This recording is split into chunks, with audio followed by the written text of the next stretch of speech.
evening and welcome back to the Rory Talks Football channel, your daily Arsenal news updates, debates and my opinions. If you're new to the channel, please do subscribe. We are on the way to 11,400 subscribers, and if you could click the like button, I would be incredibly grateful. That was your little countdown. You wanted a countdown. I don't know.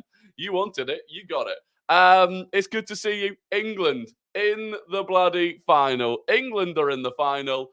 And I'm absolutely buzzing. By the way, I will get a better countdown. That was literally a default countdown that I found on here. So I will get a better one. But hey, enjoy it.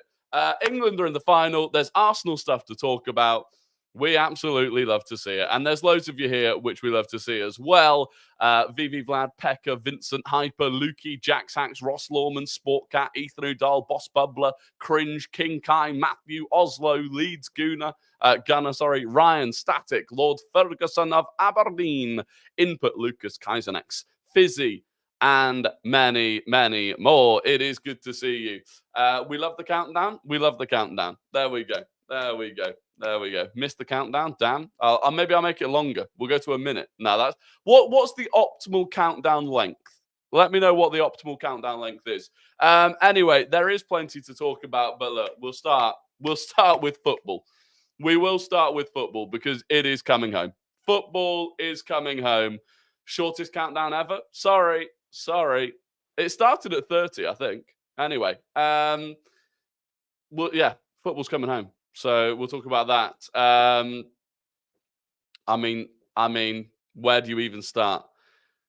Declan Rice. I've had to come to Declan Rice's defense today. Unbelievable, right? He made a mistake for the goal that we conceded, but equally, he can't really have known that mistake was going to turn into an absolute screamer. Like 99% of the time, Xavi Simons does not finish it like that. And everyone forgets about that mistake. But he did make a mistake.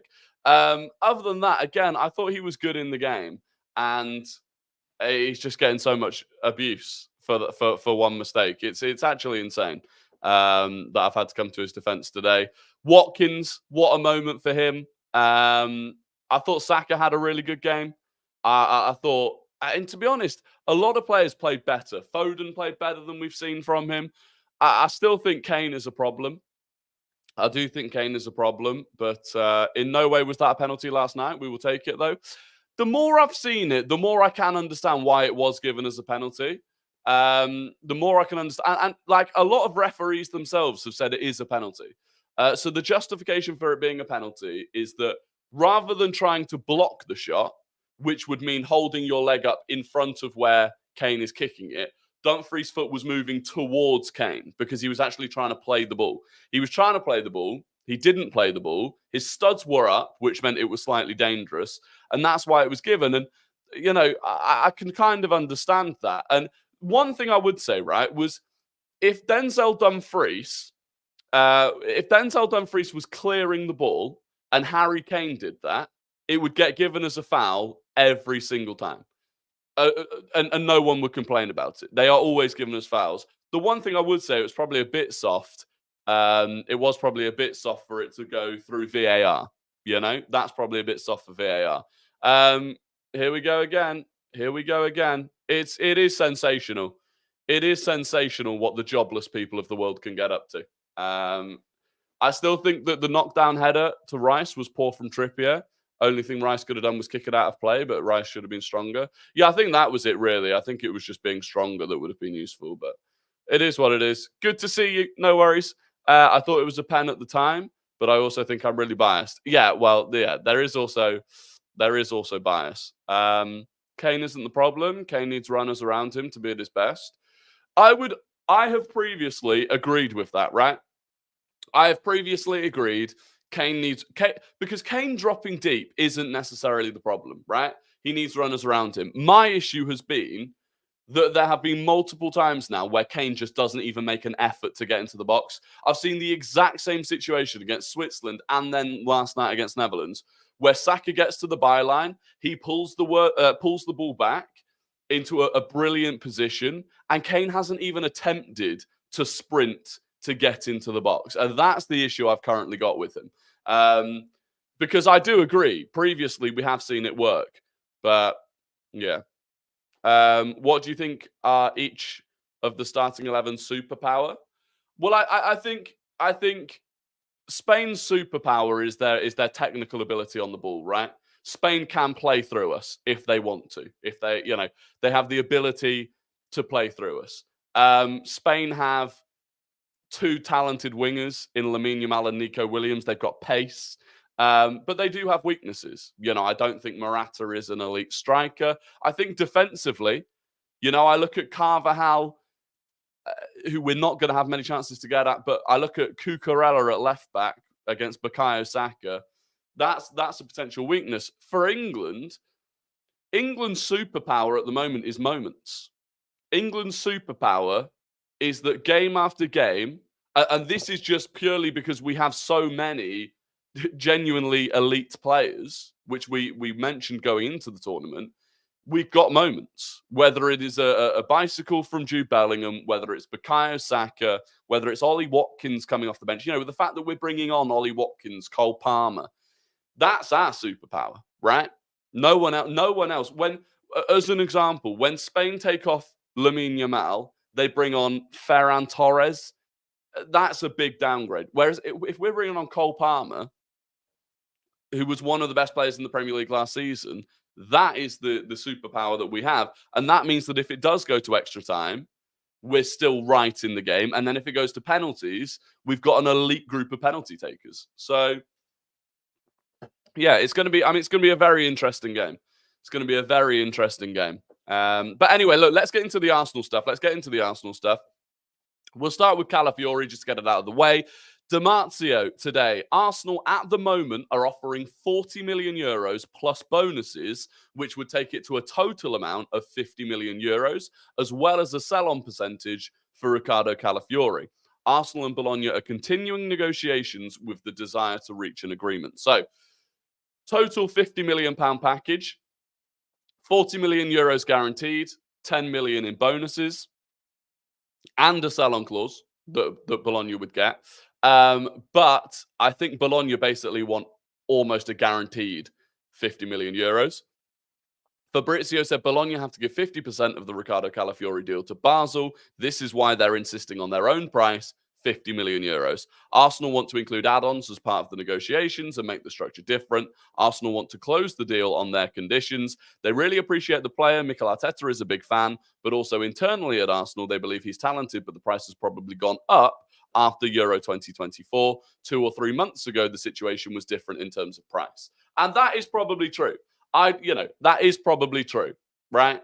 But that's just what happens. Unfortunately, if there's a player that you're after before a big international tournament and they go to that international tournament and they perform really well, the price is going to go up. Unfortunately, that is just the reality.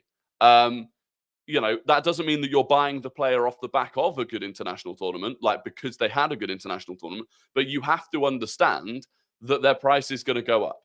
In the same way, for example, that suddenly teams are willing to trigger Dani Olmo's release clause. No one was going near Dani Olmo's release clause before the Euros. Wasn't happening. Now they are going near it because he's had a fantastic tournament. That's just the way it works. But obviously, Arsenal are probably a bit frustrated if they're looking at it going, well, 2 months ago we could have got him for, I don't know, 35 million euros and now he's 50 million euros. The reality is the transfer window didn't open until the Euros had started. So it is what it is. Thoughts on Xerxes to United? I think it's a decent signing for them. We spoke about him on here previously, and I said he wasn't my number one signing as a striker. He would have been one of those that is a potential player, right? I still don't think he's reached his full potential. But for United, the only question mark I'd have is that they've got two potential strikers now, right? They've got Højlund, they've got Xerxes. Both of those, and if they're competing with each other, the one that's losing the battle to start might get very frustrated. But no, I think it's a decent signing for them. I think that it was 40 million quid, I think, or 40 million euros, either way. But yeah, so that's where we're at with Calafiori. It is dragging on. I still think we'll get it done ultimately. Like, because we've beaten off the competition, because we've beaten Chelsea, we've beaten Leverkusen, we've beaten PSG, we've beaten Juventus, there was competition for him. And really, we benefited from the fact that early doors, Calafiori committed to us. He accepted our proposal. I would be very surprised if at that point we drop out of it over the case of, 5 million euros. That would surprise me. If you had to bet on it, do you think we'll get Calafiori? It's gone pretty quiet this week in terms of updates. No, I do think we'll get him. I do think we get. The one thing that I think has made it more. The one thing I think that's made it seem like it's gone on for longer was how early on Fabrizio, as an example, made it seem like it was basically deal done. And part of that comes because Calafiori so early on had given his blessing to the move. But I do feel like we got to that point where, Fabrizio was basically making it sound like it was on the verge of being done. And those negotiations can take a bit of time. But I do think it will get done. I do think it will get done. If you've not clicked the like button, there's over 100 of you in here. If you could click the like button, get me to 100 likes, I would be incredibly grateful. Eddie Nketiah. We spoke yesterday about Marseille being interested in Eddie Nketiah. Fraz Fletcher says Arsenal will reject Marseille's impending £20 million offer for Eddie Nketiah. But the Ligue side have been given some encouragement that a deal is there to be done. Team Talk understands Arsenal have slapped a 40 million price tag on Nketiah. So we're anticipating that Marseille are going to come in with a £20 million bid, which isn't brilliant. Arsenal apparently want 40 million. Obviously, previously we heard that was 50 million. I think we kind of knew that was not the case. 40 million, I still think we'll struggle with. Caught offside have said that Marseille are preparing an opening offer in the region of 25 million euros, which is about 20 million pounds. However, it's understood that Arsenal value him closer to 40 million.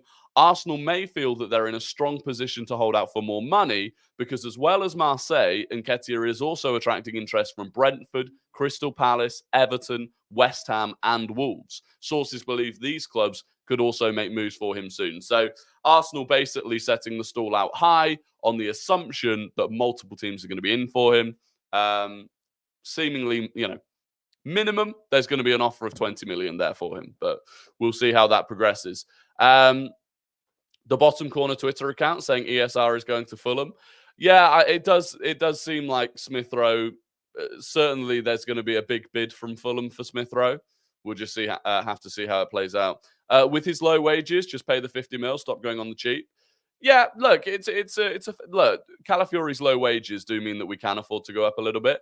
But equally, this is how you get respect in the transfer market. This is how you get respect in the transfer market. Now, one of the things that we've been very good at recently when buying players is getting the players that we're going to buy to commit to the club before we've negotiated the price, because that does put pressure on the selling club to accept an agreement, right?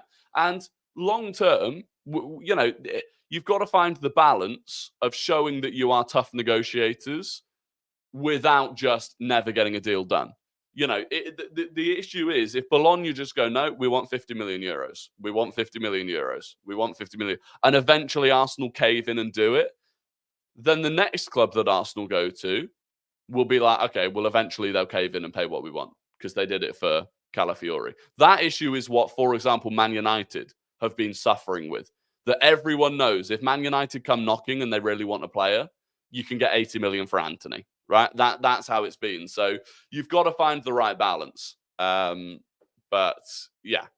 Look, the deal will get done. I'm sure the deal will get done. I appreciate that. God forbid we end up pricing ourselves out of selling Nketiah. We cannot have him stinking it out on the bench next year. Yeah, again, I think we will sell him.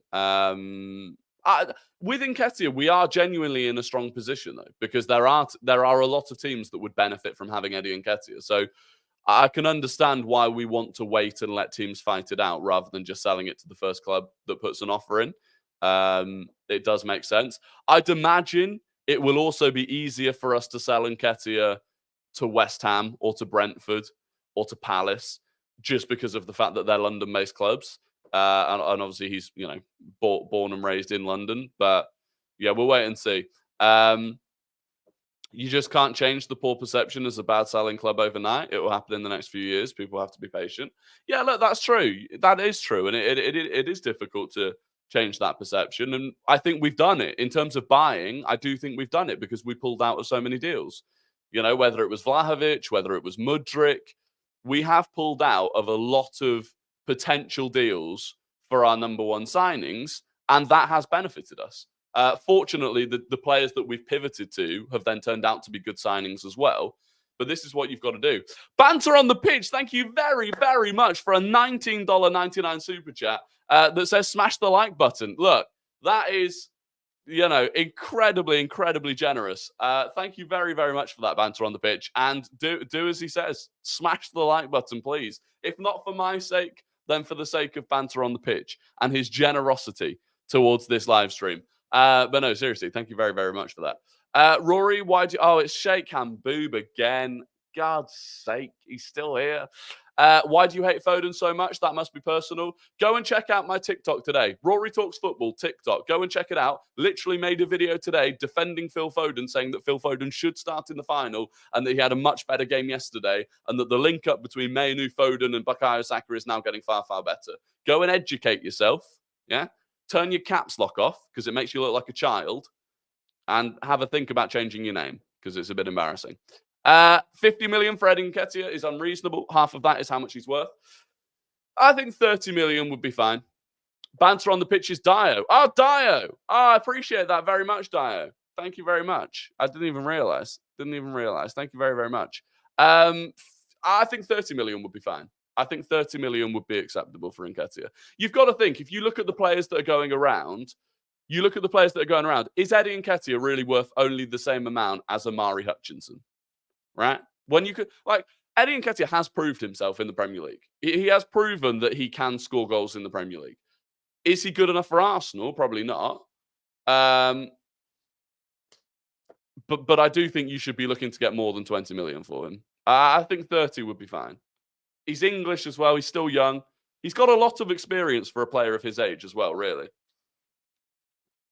Just wanted to say, I hope you'll win the title next season. If someone had to win it because my club can't, CBA with City winning it again. I appreciate that, Hamza. I hope so too. And look, to be fair, I'd probably rather... okay, mate. Shocking spelt with a C, by the way. Just for future reference, shocking is spelt with a C. Overrated is spelt with an E. But, keep plugging away, buddy. Keep plugging away. Lee Gunner mentioned Rory today, hence why we're getting some mutants. Of course he did. Of course, he can't help himself. Anyway, Maxi Ramirez today. Maxi Ramirez, if you remember, he is the Sevilla-based journalist, specializes in Sevilla. At this moment, the agreement between Arsenal and Sevilla is not done for Sambi Lokonga. Sevilla's offer is a loan with option to buy for 10 to 12 million euros. If Arsenal agree, the player could travel to Spain tomorrow. So it's very close to getting done. It is very close to getting done. 10 to 12 million euros obligation to buy. I mean, this is the thing, right? Next summer, we're going to get the money for Nuno Tavares. We're going to get the money for Sambi Lokonga. And they're only small bits here and there, but I suppose it does all add up. Also, Ross, why do you even know that, by the way? I just thought about that whilst I was reading. How do you even know that? That's concerning. Because how do you know that he said that if you weren't... I don't know. The only way we can win the league is if City gets relegated. I actually disagree. I think Ross Lawman caught in 4K. He's seen a clip. Oh, it got clipped. Even better. Send me the clip. I want to see it. The only way we can win the league if City gets relegated. I actually disagree with that. Look, I think City were beatable. I mean, we literally beat them in terms of the games that we played against them last season. So far in the transfer market, they've done very, very little. It doesn't look like they're going to do a crazy amount. I think there were players last season. I mean, Rodri needs a break. I think Kyle Walker, I'm not sure that they can play him as much again this season. If we improve again, I genuinely think we could win the league next season, regardless of whether or not City get relegated. KDB potentially going, Ederson potentially going. Um, it's interesting. I genuinely believe that we can beat City to the title next season. I'm not saying we will. I'm not saying we will, but I think we could. I think we could. I think you have a much better chance of winning the league next season, especially with City surely getting kicked. I don't think they will get kicked out of the league. I don't think they will get kicked out of the league. What's up with Ederson? Ederson's looking at moving to Saudi. Apparently, so basically, actually, this is interesting, right? So I believe by the end of this week, the Saudi teams will have been given their budget. So obviously in Saudi, it is incredibly different to the way that it works over here. But basically, the PIF, the Saudi Investment Fund, who decide where all of the money is spent, they will allocate a budget to each of the teams, right? And they find out that budget by the end of this week. And at that point, they already know the targets that they want. Apparently, Ederson has been offered £1 million a week salary to go out to Saudi. They don't know which club yet, but he's been offered £1 million a week. And he may well end up going there. And apparently, if he does do that, Ortega will become the number one at City. They won't go out and try and replace him. And look, I think Ortega is a very, very good backup goalkeeper. But there is no doubt in my mind, Ortega is a downgrade from Ederson in terms of what Man City need. I think he's probably a better shot stopper than Ederson, but he's nowhere near as good with his feet. I think people still take for granted just how good Ederson's distribution is. And he's been a big part of what they've done as well. So I think that would be a big loss for them. Kevin De Bruyne, he's got 1 year left on his deal. Doesn't look like he's going to sign a new deal. So they either sell him to Saudi this summer and make money, or they lose him for free. They're in an interesting position at the moment, City. So, I do think that there is a chance for us there. An interesting thing from Dean Jones today. So Dean Jones works for Give Me Sport. Dean Jones works for Give Me Sport. And he said, what I've noticed about Arsenal is that the information is a lot harder to get this summer than it was in previous years. I think they're trying to keep the doors locked in terms of big information. So that is legitimately a journalist coming out and saying it's very, very difficult to get information out of Arsenal this summer. And we've seen that across the board. Like even the Ornsteins don't really seem to know. There's kind of a little bit of guesswork here and there, and there's really nothing going on. So, we have completely locked it down, which does make things easier to negotiate. T-Nat cashed in at the right time. Yeah, for sure. Even T-Nat is struggling, to be fair. So is the Calafiori deal stalling? No, we're just hashing it out, basically. We're close to the deal, right? Bologna want 50 million euros guaranteed. Arsenal want 40 million euros guaranteed, 10 million euros add-ons. So it's still a 50 million package. It's just we want 10 million euros of that to be an add-ons. And mainly because one of the benefits of doing that is that you don't pay the add-ons until the things happen, which just means that the payment is delayed. So yeah, it'll get sorted. It will get sorted. Do you honestly think we win the league next season and the Euros on Sunday? I mean, look, winning the Euros and winning the league, that would be some 12 months. That would be some 12 months for England Arsenal fans. Do you think we get 90 plus points next season? Yes. On the assumption that we improve next season, as we have done every season under Arteta, our points tally has increased the following season. On the assumption that continues, and we got 89 points last season, we end up on 90 plus points guaranteed. Now, look, there's no guarantees in football, right? But I do feel like we won't have the same slowish start to next season that we had this season. I also feel like our squad is going to be in a better position whereby we won't have that bit in the middle of the season where we look really tired and drop silly points to West Ham and to Fulham. So yeah, I think we will get 90 plus points. I reckon we'll get around 93, 94 points next season. Whether that's enough to win the league depends on Man City, really. But I'd rather Arsenal win the Premier League than Spurs win any trophy. Likewise. Likewise. I agree with that one. I agree with that one. Emilio, yo, yo, yo, good to see you. You can also see teams showing Arsenal respect by not releasing leaks for inquiries we make too. The teams know not to piss Edu off as we will walk. Yeah, it's true. It's true. Arsenal have done a lot of work on that side of things for sure. Do you think Chido Obi will sign a new contract? Well, yesterday we spoke about this. According to Academy Scoop, internally at Arsenal, they are growing more and more confident that Chido will sign. Any news on Patino leaving? I thought he was leaving. Nothing yet. Nothing yet, actually. Ruel Walters today, by the way. Obviously, Ruel Walters has left the club. He left as a free agent, effectively, having not signed a new deal. He joined Luton Town today. Which, look, it's exactly, this is the frustrating thing, right? This is the frustrating thing. Luton Town is the exact sort of club that I would have loaned Ruel Walters out to, you know? And this is where we need to get better.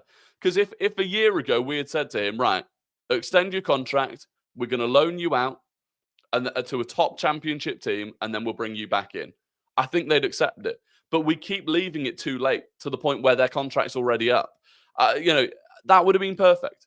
Walters going to Luton, who will be a very good championship team next season, would have been perfect. And it's a shame that we didn't do that, and we lose him for free, and then he goes to Luton now.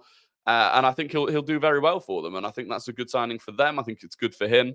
But it's a little bit frustrating from our perspective.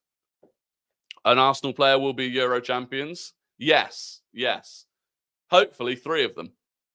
Hopefully 3 of them.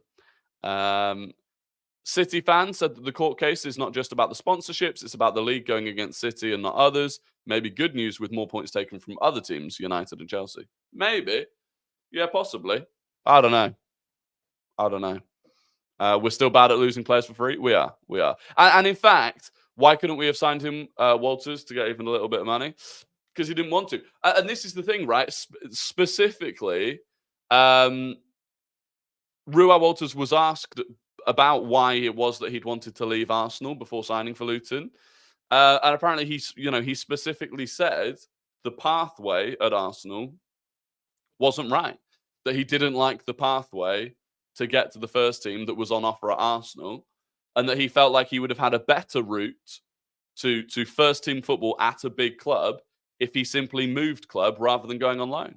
And it's just, that is something that we have to get better at. It really is something we have to get better at. Let's say Arsenal win the league next season. How long does he stay afterwards? A long time. A lot. Arteta is in no rush to leave. I don't know why. Because this is the reality, right? The only team that Arteta would genuinely, actively want to go and manage, other than Arsenal, is Barcelona. And Barcelona aren't in a better position than Arsenal at the moment. And so, if he wins the league at Arsenal, he'll want to win it again. He'll also want to win the Champions League with Arsenal. He will absolutely want to win everything at Arsenal before he leaves. And look, how ambitious is he? How ambitious is he? And how ambitious are we? Maybe he's eyeing up... Look, this is a long shot. Maybe he's eyeing up Pep's records. Maybe, you don't know how much he wants to do, but he is still incredibly young for a manager. And he can probably, if he wins the league next season, it's not like if the season after wasn't great, he wouldn't still be able to move to Barcelona at some point. So I hope he's here for a long, long time. I really do. Does he want the Spain job? Probably not. I mean, for a lot of managers, the national team job is something that you think about when you're much older, right? I mean, even Pep hasn't bothered going to a national job yet. I actually think Xavi's spell with Barca and all the politics involved there probably has a negative effect on any good young manager wanting to go there. Oh, 100%. If a genuine Barca legend like Xavi can be treated in the way that Xavi was treated, that is a bad signal for someone like Arteta, because that's, if they'll do that to Xavi, they'll do it to anyone, and potentially worse. Loki hoping Arteta never wins the Carabao Cup, so he stays forever. Yeah, just keep staying until he wins the Carabao Cup. Do you think Arteta will rotate the squad more next season? Yes, I do. Watched a big scouting report on Moreno today. I'm either easy to persuade or I'm really coming around to getting him. Think he may be able to play the 6-2. His heading is unreal. Yeah, look, I mean, I have seen good things on him. It'd be interesting. Read articles saying that Spurs want Doué. We have to hijack it. Can't let them have another Udogie-like talent. Yeah, but I remember when I wanted us to hijack Jed Spence off them. I was well annoyed when they got Jed Spence. And look at how that went. So they don't always end up like that. Do you think we get Eze? Hopefully. I would like us to get Eze. What happened to Xavi? So at Barca, right? So Xavi decided, so he won the league the season before last. Last season, they didn't have a great season. Obviously, they got beaten comfortably by Real Madrid in the league. And in January, he decided, I'm leaving the club. I don't want to be at the club anymore. It's a mess. Financially, they're in a mess. He's constantly told he needs to get rid of his highest paid players. So he decided on his own terms, I'm going to leave. Things then got a bit better. They were playing a bit better. They then lost to PSG.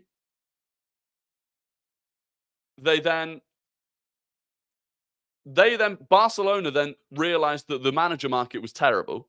So Barcelona looked at the manager market, realized it was terrible. So they then literally begged Xavi to stay.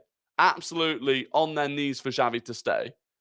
So he turned around and he said, all right, I'll stay. And then like a week later, they sacked him. So it's like, it's the equivalent of someone telling you that they're dumping you, begging them to give you another chance. And the second they do, you go, yeah, you're dumped. Hey, I dumped them. Like, that's basically what happened. Plus, Barca mistreated Piqué, Busquets, Dembele, and of course Messi as well. Barca deserve all they get. Yeah, exactly. They are a circus. Is there any chance of Pedri leaving Barca? I don't know. Maybe. I'm not really sure. Arteta was really pissed when Barca said publicly that they wanted him. Yeah, he was. He didn't like that either. I really feel we need to let Partey go and bring in both a veteran midfield presence and a younger midfielder who can learn. Worried that options for both types of midfielders are slowly shrinking. Yeah, the market is shrinking a little bit as obviously players get bought and sold. I do agree. I think 2 would be ideal. I think a younger player that can be an understudy next season and then one that's ready to start, I think would be ideal. SS9, good to see you. Could we sign Lamine Yamal? Good Saka backup. That did wind some people up. Honestly, the way Barcelona has treated their legends recently, plus their referee scandal, has really changed the way I look at their teams of the past. 100%. I mean, they absolutely frauded us. So, completely frauded us. Anyway, it is time for Guess the Gooner, the game where I give you 5 clues about an ex or current Arsenal player, and you have to guess who that player is. First person to get it right in the chat wins the immense pride and respect of the Rory Talks Football community. So get your fingers on your keyboards because we are starting now. Clue number 1, this player came through the Anderlecht Academy.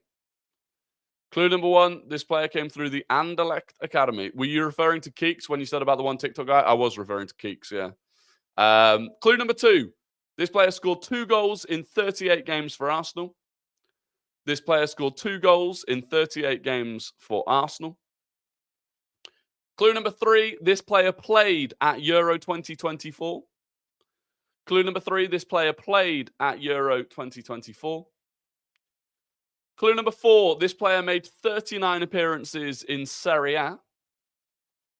Clue number 4, this player made 39 appearances in Serie A. And clue number 5, this player joined Arsenal in 2023. Clue number 5, this player joined Arsenal in 2023. Ah, yes. Vamos! I wanted when I wrote the clues, I was like, they're all gonna say Trossard. When I wrote the clues, I was like, they are all saying Trossard. And a lot of people actually early doors were saying Vermaelen and Sambi Lokonga. Honestly, the Anderlecht Academy was the perfect throw off the scent. But the first person to get it right was VV Vlad. It was indeed Jakub Kiwior. It was Jakub Kiwior. Elminister was second. Hakusa was third. Sportcat was fourth. And SS9 was fifth. But VV Vlad got there first. That was sensational. That was absolutely sensational. VAR? Oh, shit, there's VAR. Maybe VV Vlad didn't win it. VV Vlad didn't win it. There was a VAR check. Who won it? Shit, we're getting VAR checked. We're getting VAR checked. You're right. You are right. You are right. You are right. VAR. VAR. VV Vlad, no goal. Offside. Offside, VV Vlad. Lemon Fear is the winner. Lemon Fear is the winner. Congratulations, Lemon. And I think that's Lemon's first ever win. I think that is Lemon's first ever win. Vlad, I apologize for baiting you. I do apologize for baiting you, Vlad. But that is a Lemon Fear win. Congratulations. First win. There you go. There you go. I apologize. I hold my hands up for that one. Call me Zwaya. Call me Zwaya. I hold my hands up. Congratulations, Lemon. Yeah, everyone else, you moved down one. You moved down one. There we go. There we go. Anyway, now it is time for Guess the Non-Gooner. I'm going to give you the entire career path of a player who does not and has not played for Arsenal. You have to guess who that player is in the chat.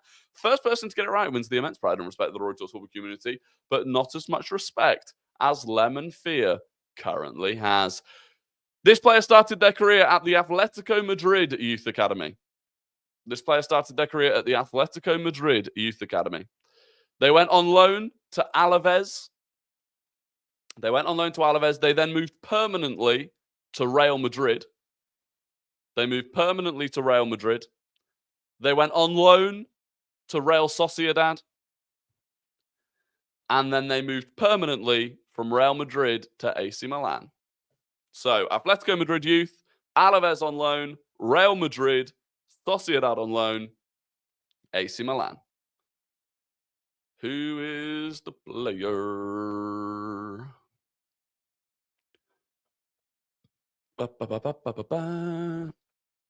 Right, who got it first? We're not getting VAR today. Well, again. There you go. It was Vincent. Vincent Zvolsky has got it. It was indeed Teo Hernandez. It was Teo Hernandez. And Vincent has got it first. Congratulations to Vincent. Rohit was second. Third was Matthew. Matthew was third. Sportcat was fourth. And no, that's unfortunate. SD went for the full name. SD went for the full name and it cost him. If he just put Hernandez, he'd have got it. That is unfortunate. Hyper Protagonist was fifth. There you go. There you go. Is it bad that I personally didn't put a first name so that I could guess both? Hey, the game's the game. The game is indeed the game. The game is indeed the game. So there you go. Congratulations. Congratulations. I'm getting tired of seeing Calafiori's mug on Twitter. Bologna and Arsenal should just make up and get. Yeah, it is annoying. It is annoying. I've seen other people are getting annoyed as well, right? Like, so Fabrizio tweets out the same thing again and again and again. I've seen Man United fans getting annoyed that he's done the exact same thing with De Ligt. He has tweeted the exact same thing, reworded in 4 different ways about De Ligt, which is quite funny as well. Diaby to Saudi? Where have you seen that, Devin? Where have you seen that? As in Villa Diaby? Maybe that explains why they want Chiesa. Where have you seen that, though?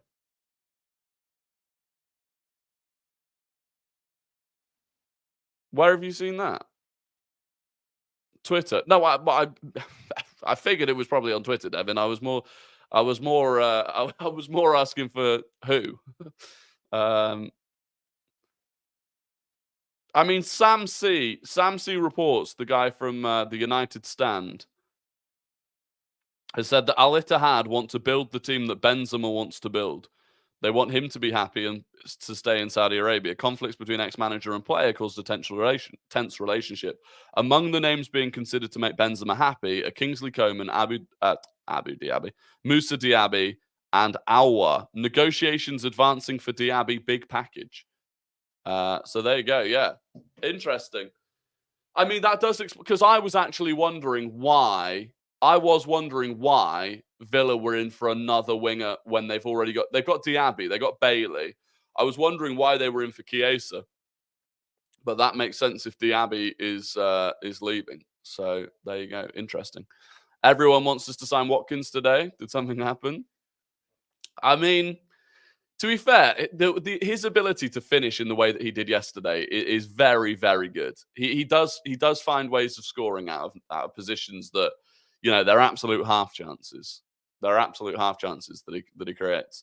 But there we go. There's 160 of you here. If you could click the like button, get me to 100 likes. I'd be incredibly grateful. It's a bad sign for football as a whole if bright young players start going to Saudi. Don't like that one bit. Yeah, maybe, but as long I just don't think they can build momentum. I don't think that they can build momentum. Villa getting Chiesa and the other two players that they got for Luis. Yeah, basically.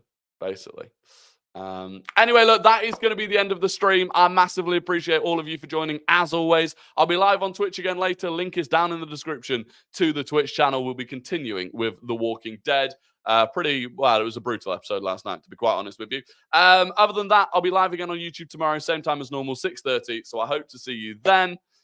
Otherwise, have a fantastic evening. And thank you for watching. Goodbye.